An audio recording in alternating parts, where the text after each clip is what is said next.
ভাই যারা কম দামে 5G ফোন কিনতে চান তাদের জন্য স্টক নিয়ে আসলাম Oppo A56 5G।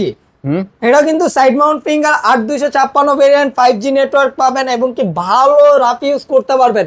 এই যে আশরা পাঁচরা ফোন ইউজ করতে পারবেন। এটা ওকে, কত রাখবেন আজকে? 8256 ডিভাইস। এটা আজকে ভিডিওর প্রাইস রাখবো মাত্র 8500 ভাই টাকা। রে ভাই, এত কমে তাই বলে? জি ভাই দিয়ে দিলাম তো। এটার মার্কেট প্রাইস কিন্তু 20 প্লাস, আর সেই ফোনটা দিচ্ছেন মাত্র 8500 টাকা। 8500 টাকায়। এটার সাথে পাচ্ছেন বক্স চার্জার, ক্যাশ মেমো, একটা গিফট। ওরে ভাই, আজকে অফারের উপর অফার, কিন্তু যারা নিতে চান এখনই ভিডিওর স্ক্রিনে দেওয়া নাম্বারে কন্ট্যাক্ট করবেন। এটা হচ্ছে রোজার অফার, কারণ সামনে ঈদের আগে যারা ভালো একটা ফোন কিনতে চান, 5G একটা প্রসেসরের ফোন নিতে চান, এখনই ভিডিওর স্ক্রিনে দেওয়া নাম্বারে কন্ট্যাক্ট করে চলে আসতে হবে ঢাকা মিরপুর 1 ক্যাপিটাল টাওয়ারের 3 তলায় 12-13 নম্বর দোকান, ব্ল্যাক অ্যান্ড ব্লু গ্যাজেটস। এছাড়াও কুরিয়ারের মাধ্যমে নিতে চাইলে 510 টাকা অ্যাডভান্স করবেন, নাম ঠিকানা ফোন নম্বর দিবেন, আপনার জেলা সদরে সুন্দরবন কুরিয়ারের মাধ্যমে প্রোডাক্টটি পাঠিয়ে দিব। এবং কি যারা হোলসেলার আছেন তারাও আমার থেকে প্রোডাক্ট নিতে পারেন, চলে আসবেন ব্ল্যাক অ্যান্ড ব্লু গ্যাজেটসে।